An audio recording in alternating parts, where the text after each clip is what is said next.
have represented India at a high-level SAARC and BIMSTEC forums. Given the current subcontinental geopolitical shifts, do you believe these regional frameworks still hold key to unlock cross-border trade? Yes, very much. But, yeah, that's a very good question, thank you. I will tell you, the basic thing is, BIMSTEC or SAARC, they involve more than one nations. 5 or 6 nations in Bay of Bengal, multi-sectoral technological conferences, and SAARC, Southeast Asia regional conferences. We have Nepal, we have Bangladesh, we have India, we have Pakistan.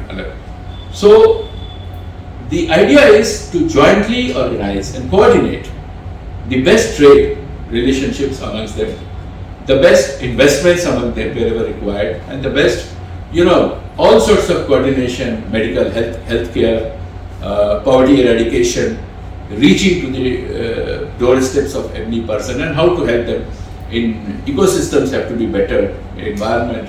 So, but as time has progressed and political interference have gone down, many a time I feel that along with these multilaterals, we require bilaterals also, one-to-one. Suppose tomorrow we have to talk to Nepal, and if we wait for SAARC to come through, it will take a lot of time. And we do not know whether it will finally come through. There may be opposition by some other states, maybe by us only. But if we have one-to-one bilateral, immediately it comes into FTAs, free trade agreements, sort of a bilateral. You give preferential duty access to India, and Indian goods are equally given access to the markets which are outside. So bilaterals can also help us quite a bit. That's all. Your central deputation to the Ministry of Minority Affairs, as you already had mentioned, marked a period of intense structural reform. You were deeply instrumental in amending the Work Act. What were the core governance bottlenecks you set out to solve, and how do you balance long-standing socio-religious tradition with modern, transparent asset management? Yes, that was a challenge, and that too again, if you ask me, like I got the revenue services, that too I didn't ask for, frankly speaking.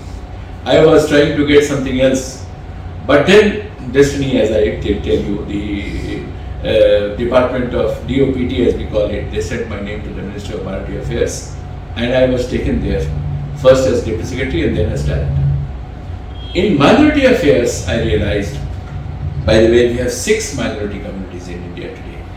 Muslims are one, there are Christians, there are Sikhs, there are Buddhists, there are Parsis, and now they have the Jains, 6. Buddhists, Parsis, Christians, Sikhs, Jains and Muslims, 6. So out of these, every minority has different requirements. You can't club them together. Many of them have a lot of money, but they want to start colleges and universities of their own, so they can get minority status and go ahead. Many of them have issues related to health.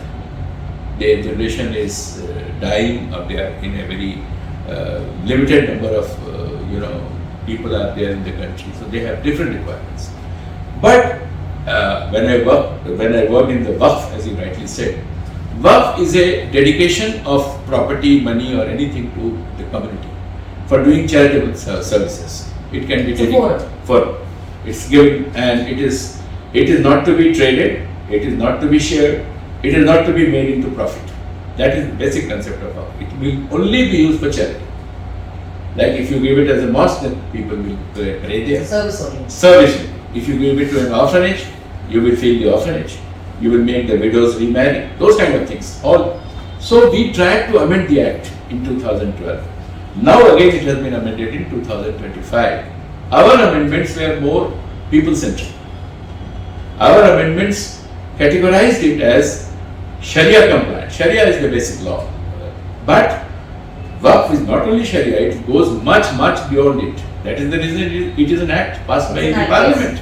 It says that whatever comes to you and it is put in Waqf in a particular category, it has to be audited, it has to be organized, it has to be ensured that it reaches the persons it has to go.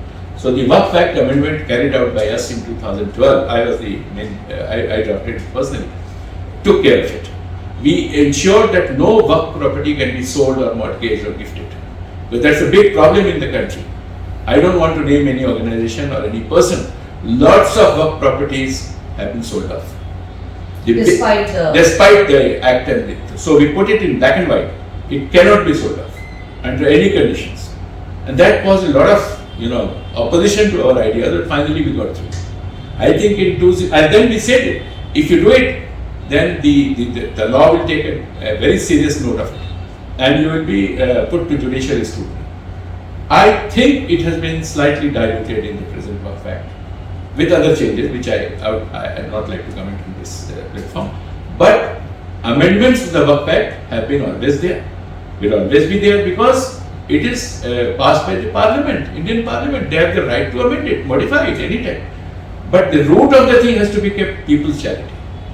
That needs no amendment. So if it finally reaches the level of people's charity through their conscience, through their activities, it's fine. The vision has to go on. Yes, precisely. Recently, the landmark of the Waqf Act that you have already mentioned, the amendments have generated massive legislative debate across India, Muslim Muslims. So, having spread here previous reforms, what is your nuanced assessment of these structural transformations? As I pointed out earlier, since it is an act, the government of India always has this prerogative to amend it, whichever way they want it. Now, 2-3 aspects. They felt that women are not properly represented on the Waqf forums. Though it was a mistaken notion, we have already done it in our amendments. We have ensured that the Waqf boards in the country and the Waqf Council, Central Waqf Council, has at least 2 eminent women personalities, professors, academicians, retired bureaucrats or professionals or lawyers. We have ensured. And I would like to say that the entire Waqf management is sort of equitable, decided equitably between men and women. No gender preference. No. It has to be taken on that. It cannot be said that since there is a lady involved, we will take a different view. The man involved. No. It has to be common on the same ground. Number one. Number two, we have to ensure that, which we have not done so far to my knowledge, maybe 1 or 2 states. The states in the south have done a wonderful job in Waqf. Kerala topping, Madras, Chennai, beautiful. I have visited all these places. I have visited 19 places. I have taken the JPC, Joint Parliamentary Committee members of Parliament to all these areas. Chennai, Bangalore, Hyderabad and Kerala. Okay. But as you move towards east, the thing dilutes. The lawlessness comes up, the chaos and the confusion builds up, lack of funds. So you have to make it uniform. We have to ensure that the objectives of Waqf are fulfilled. Yes.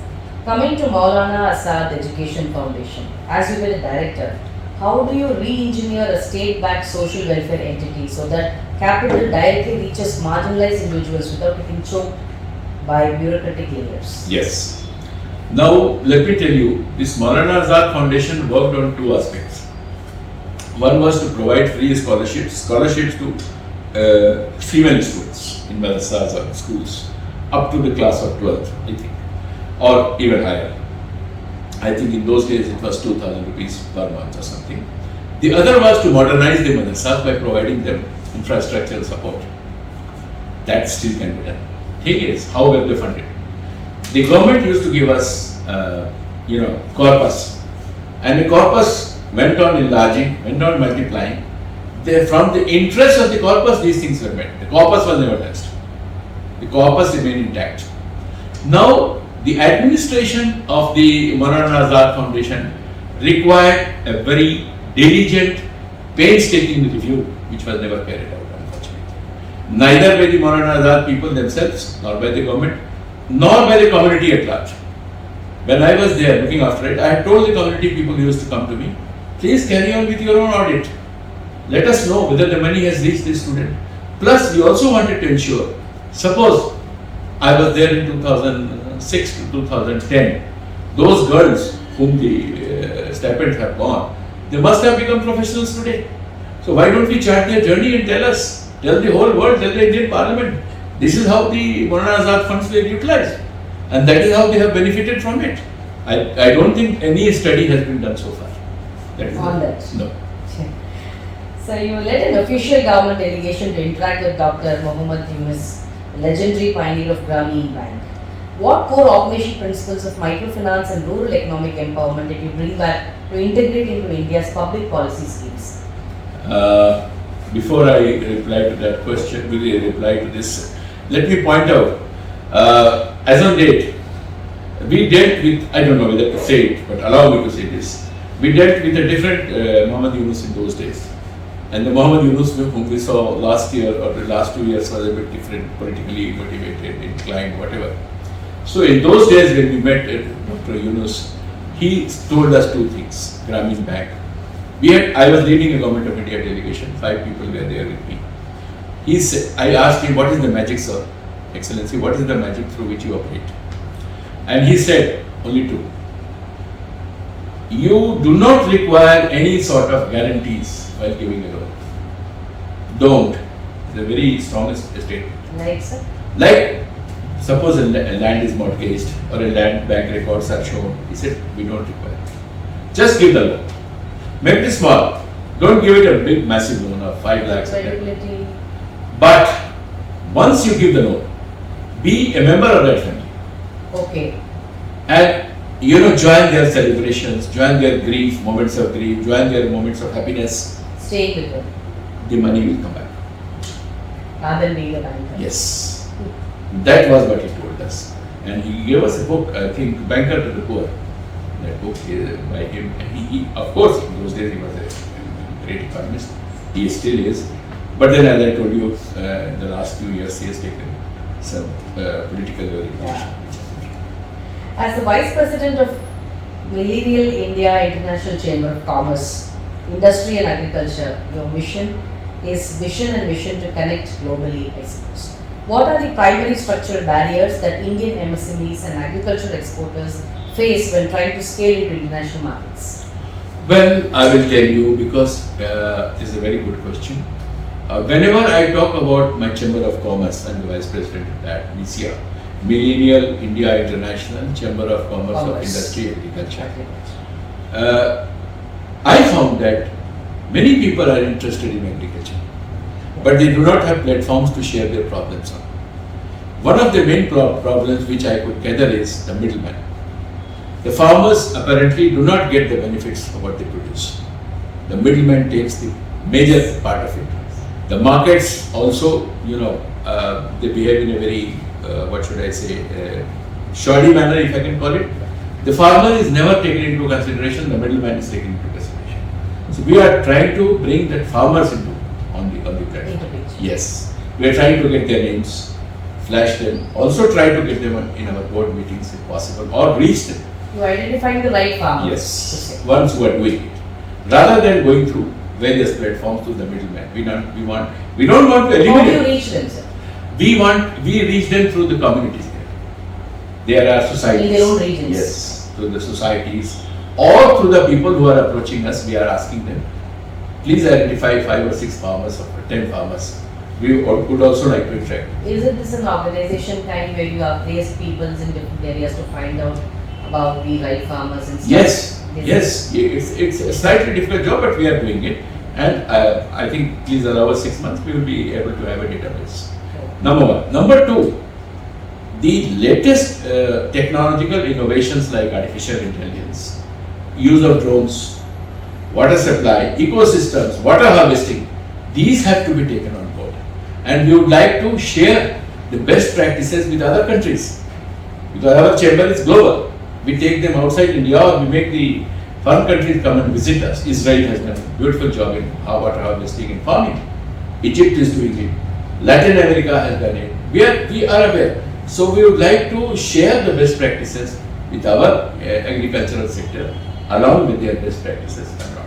That's what we are. How is MICCIA, otherwise called as Millennial India International Chamber of Commerce, Industry and Agriculture, actively bridging the gap between traditional agriculture practices in India and international trade networks to ensure Indian farmers benefit from global supply chains? That's what I was saying. That we have to bring those farmers on board. We have to take their requirements, talk about those requirements when we talk to the people from other countries, find the best practices. How do they go ahead with water harvesting? How do they go about fertilizers? What are fertilizers and non-fertilizers? Another big challenge is genetically modified organisms, GMOs as we call them. America and many other countries have pioneered it. Fine, they have become big in size. You can have a cucumber this big in size, a tomato this big in size. But there have been reports that they cause serious life-threatening diseases. So we have to ensure that such kind of things do not reach the Indian farmers, or they do not go ahead. Are youngsters appreciated into your forums? Yes, we encourage as a intern also, or as members also, or we are trying to get into various groups which are into farming and those kind of things. What are the prerequisites if an individual or our audience, anybody like that would like to contribute? So what is the thing is that we have got a brochure. I can share the brochure. There are various criteria of outputs. What is your output? How much? And according to that, membership is given. It starts from 2,500, goes to 3 lakhs. If the output is very high, if the background is very high, then good amount of membership fees is charged. Otherwise, it can be moderate. Plus, wherever we go abroad or when the foreign countries emissionaries come here, we invite all our members to sit together, members and non-members, to have discussions, conferences. Are any other NGOs collaborated with this? Yeah, we have got 2-3 NGOs. One of the Russian Federation NGOs are with us. One from Nepal is also with us. We are trying to make it broader and broader. We are planning a trip in the days to come to Philippines, to Moscow, and to Vietnam. All 3. Nice. Given your deep administrative and diplomatic experience, how can Indian industry chambers better coordinate with Indian diplomatic mission about to accelerate foreign direct investment and technology transfers? That is a very important part, because the thing is that we get people from India who want direct investment. Now, first of all, our embassies abroad, like in UAE, or for that matter in Moscow, for that matter in Manila, or Europe, East Europe, or whatever, we are trying to contact people who are interested in investing in India. The embassies are contacted. And once we get a forum of about 5 to 10 investors, we call it investors meet. We invite them to India, or we take a trip to that country, and also take along with us people whose industries they would like to invest in, like electrical cars. A lot of avenues are there. People like investments. Artificial intelligence, people are waiting to get explore more and more. Agriculture is another aspect. Then pharmaceuticals is another aspect. Leather industry is another aspect. So we are foraying into various sectors. We are trying to create various groups in our chamber, and they will be in touch with their counterparts outside. Interaction will go. Exactly. As CEO of Alliance for Economics and Education Department of Underprivileged, your focus is directly on grassroots empowerment, I suppose. What do you see as missing link in India's current education system that prevents marginalized students from breaking cycles of generational poverty? Well, the challenge has been immense, if I can call it, Sindhu Madam, because what I found was, I toured practically 8 or 9 districts outside Delhi also. We went to Bihar, we went to Lucknow, we went to Haryana, UP. We realized that there are very bright students among the underprivileged and the poorest. Many girls, very sharp. They want to become doctors and civil servants, and then bureaucrats or business. But since they don't have the means, they don't have even slippers or shoes to wear, but their mind is very sharp. So we have picked them up and tried to bring them to a study center.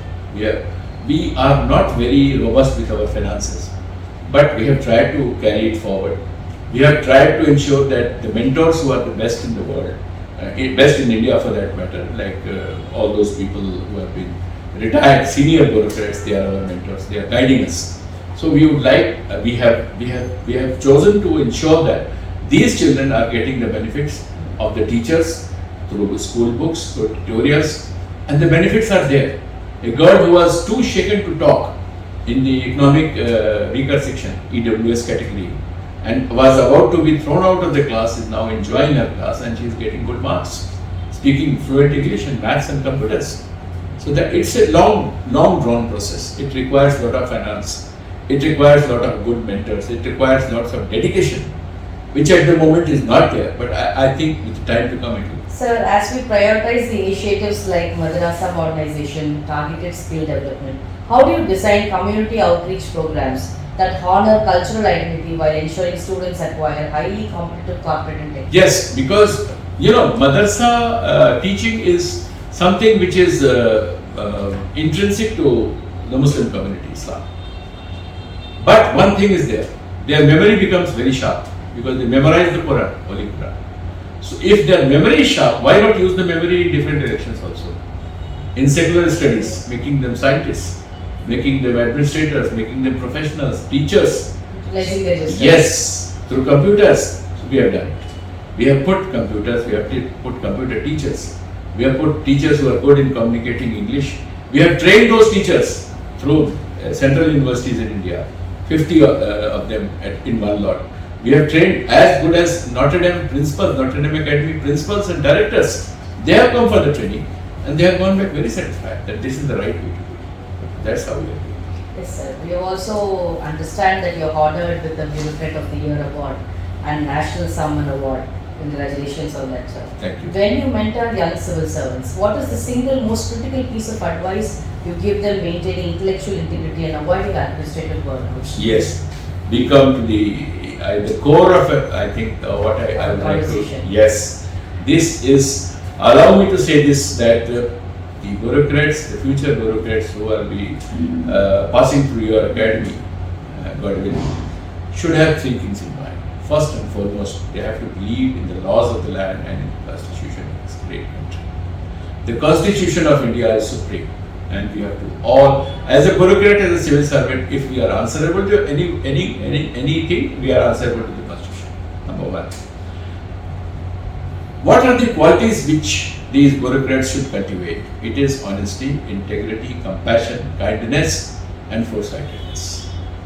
They should always behave like, when you are the district magistrate of a zilla, or you are a commissioner of customs or income tax, or you are superintendent of police, you have enormous power in your hands, and it can go both ways. You can put an innocent into trouble, and you can let a violent guy go free. So you have to see, where does your kindness end and law begins, or where does the law ends and the kindness begins. It has to be a mixture of both vision, foresight, steadfastness, the conviction to be right. That is what a civil servant is supposed to be.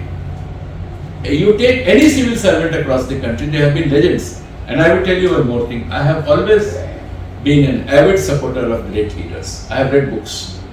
I will name a few. I think Lee Kuan Yew, who was Singapore's Prime Minister and made Singapore what it is today, one of the legends. His book is from the third world to the first. It's a biography and very interesting. I will suggest that you please tell your students to go through it. The other is, I think there is another book by Mr. Yashwant Sinha, who was an IAS officer. I knew him very closely because he has worked as deputy commissioner in the district where I was born, in Jharkhand. And then he rose up and went to great heights. His book is relentless. Please go through that. That will give you an eyesight how a bureaucrat minds work and how does a bureaucrat become a bureaucrat. He started from Patna, from the dusty bylanes of Patna on a cycle, and ended up as the finance minister and the foreign minister of the country. So these are. Then another one which is the famous book which I have, this Long Walk to Freedom by Nelson Mandela. How does Mandela treat himself after 27 years in prison? Does he become cruel? Does he become revengeful? Does he want to have that eye for an eye approach? Or does he forgive people and walk out and become the president and build South Africa? You must have that vision. Students must know that in order to grow to greater heights, it's not only the paid salary which counts. You've got to become a part of the history which comes. far ahead of your life, that you made this city great. We have people like KPS, the late KPS Gill, the legendary KPS Gill, who saved Punjab from the hand of terrorists. We had Mr. T.N. Session, Chief Election Commissioner, who purified the whole election system. We have bureaucrats like that. In our customs, there have been commissioners who have stood the machinations of great smugglers. I don't want to name them, but they have done the department proud. So please tell. I would like to tell this our students, viewers and students who are joining us today.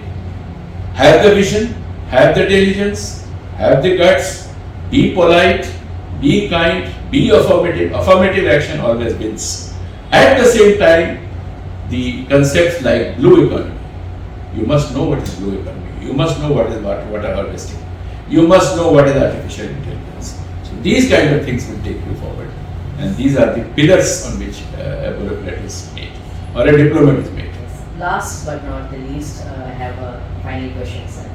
See, students are UPSC candidates are from different culture, tradition, religion, and aspects of life. How will they have passion and inspiration, they aspire to become a civil servant, all that is fine. How do they inculcate this discipline of practice, understanding what they are actually studying in their times and zones of during the preparation? They have one complete year to prepare for this India's most toughest examinations. So how they have to self-groom towards their wisdom as well as towards themselves is always a question that arises in my mind. Can you please answer? Yes, sure, because this exam is slightly different from other exams, UPSC. It's not only a year's preparation or 2 years or 3 years. It's also the fulfillment of a lifetime. A doctor can be a very good doctor after becoming MBBS, MD. He can be a wonderful doctor and do great deeds. An engineer can bring bridges and can build bridges. He studied in a technical university. A bureaucrat has to be a bureaucrat from the very time you start preparing for the UPSC. What does he want? He must have a vision. He should enjoy what he is reading. Understand and enjoy. If he is reading because tomorrow when he goes to give talks as a bureaucrat, as an ambassador, as a senior officer bureaucrat, he is supposed to know history and talk. He is not supposed to be an Einstein. He is not supposed to be a big historian, but he is supposed to know the facets of history. And what is his take on that?